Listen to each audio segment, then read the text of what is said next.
Dear students, I am Ajay Tiwari. Today I am going to discuss how to use form and their fields. First of all, what is form? A form is a collection of fields, information and a web page. It includes some unique elements for each control such as input element, select element and text area element. Every form uses a form element which begins with the opening form tag and ends with the closing form tag. See here, opening form tag and closing form tag. Okay. Next, our form can be divided into three sections. First is, see here, three sections. First is header. So this is the header part. Second is input fields. These are the input fields and action button. These are the action button. Okay. We need to specify important attributes to set up a form. First is name. See here, name attribute. It specifies the name of the form. Second is action attribute.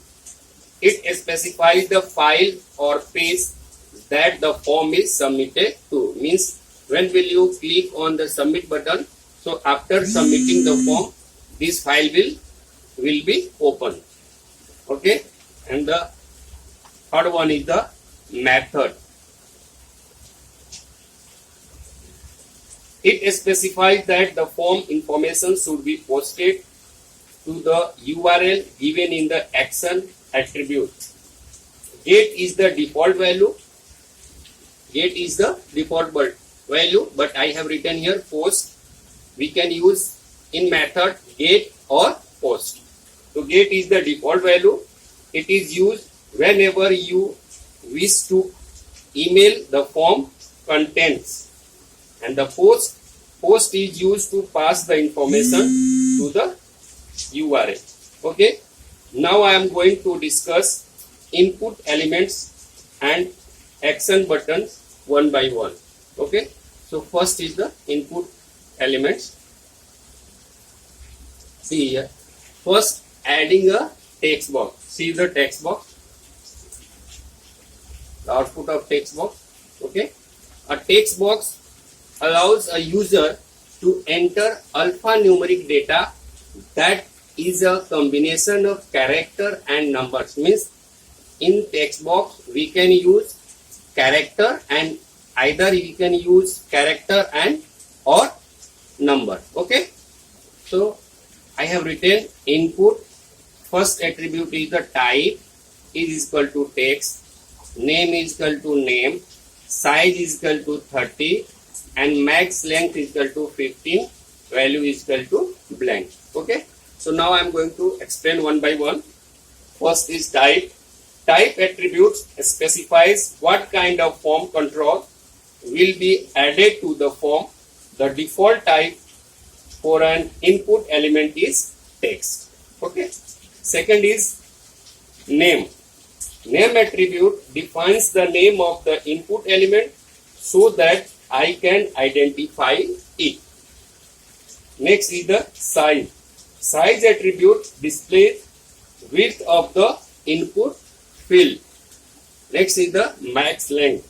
Max length attribute allows the maximum number of character for the input field. And the last one is the value. Value attributes should the initial value for the element. If you do not specify anything within the double quotes, then the input field will appear blank. Okay. See here, I have written double quote in blank. I have not written here. Second is the checkbox. See the checkbox.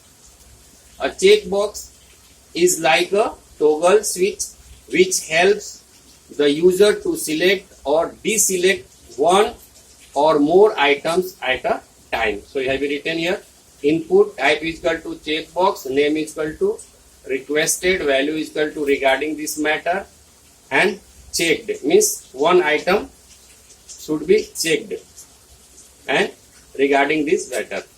Second, type is equal to checkbox, name is equal to requested, value is equal to as soon as possible and as soon as possible. Here I have written checked, but here I have not written checked. Okay. Radio button. Okay. A radio button is used when a user has to make a selection of only one option among the several possible options. Okay. So I have used input type is equal to radio, name is equal to type, value is equal to complaint, and I have written here checked and then complaint. Second, input type is equal to radio, name is equal to type, value is equal to suggestion and suggestion. Here also I have not used checked. Means only one option should be selected. Okay. Adding drop down list. See the drop down list. A drop down list displays a list of options from which a user can select an item. So we will write select name and comment. Okay. First option value I have written here -1. We can write here 0, and I have written choose yours and then option. Here I have written selected means one option should be selected. Okay. Then after use value 1, value 2 and value 3. Okay. Clear? Next,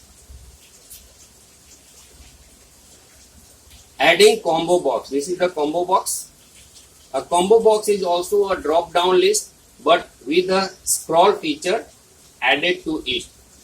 This feature can be added by using the size attribute of this select tag. Okay.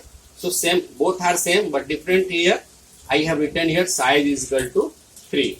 Both are same. Okay. Name is equal to comment, value -1, value 1, value 2, value 3 here selected. Okay. Next is the adding a multi-line text field. See here the multi-line text field. A text area allows a user to accept several lines of the text with the help of rows and columns attribute. So I have written here code text area, name is equal to comments, row is equal to 5 and cost is equal to 32. Okay. Adding password. A password form control is identical to the text box. Means we can use here text box control and accept that whatever the user enters into the field does not get displayed. Okay. So what have we written here? Type is equal to password, name is equal to name, size is equal to 30 and max length is equal to 15. We can change here name. If you want to change the value of name, you can change. Okay. Next is the buttons. Last option is the buttons. See the buttons.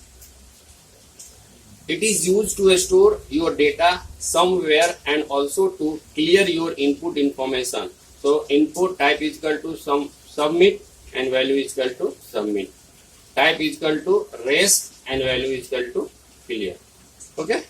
Now see the program. See the program. And now I am going to run the program. Okay. See the output. I am writing here. Select suggestion here. Employee. Okay. Name. Email. Contact number. As soon as possible and then clear. Okay. Thanks for watching this video.